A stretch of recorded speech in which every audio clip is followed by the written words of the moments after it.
જય સ્વામિનારાયણ. તો હું અત્યારે આવી ગઈ છું જેતપુરમાં ડે 2 દિવસ બીજો. અત્યારે હું જેતપુર મંદિરે આવી ગઈ છું. આ મંદિરનું ડેકોરેશન બહુ જ મસ્ત છે સાહેબ, અને અહીંના વખાણ કરીએ એટલા ઓછા છે, કારણ કે જોઈ શકો છો તો તમે ડેકોરેશન બહુ મસ્ત એવું ડેકોરેશન છે. આ સાઈડ ગાડું પણ છે, ગાડું જોઈ શકો છો. આ સાઈડ ગાડું પણ તમને દેખાય છે, અને આનું મુલાકાત તમે એકવાર લેજો, અને અહીંયા તમને એક શાંતિ મળી રહેશે જેમ દ્વારકામાં સોમનાથમાં મળે છે.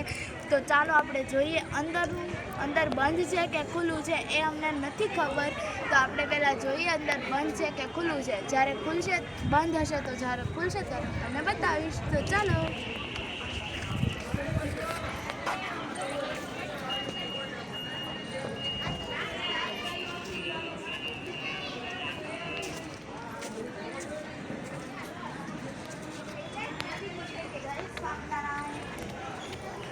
તો ચાલો આપણે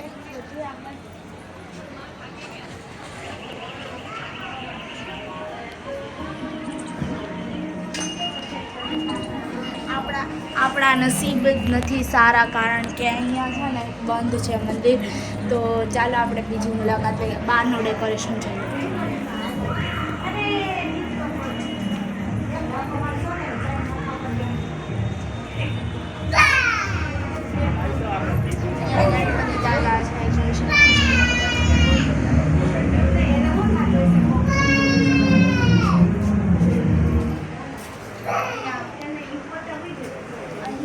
દાદા છે, જોઈ શકો છો તમે.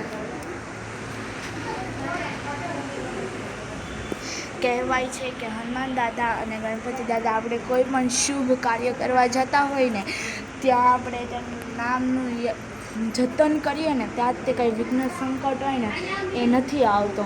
આપણે ચાલો આગળનું ડેકોરેશન જોઈએ.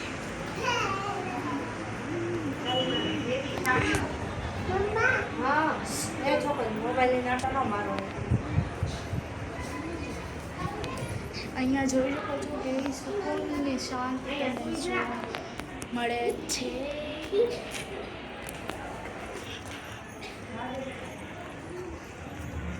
મેં તમને કહ્યું હતું 25 ઓક્ટોબરથી 31 ઓક્ટોબર સુધી અહીંયા સપ્તાહ રહેવાની છે, તો તમે અહીંયા કથામાં ભાગ લેવા જરૂરથી આવજો.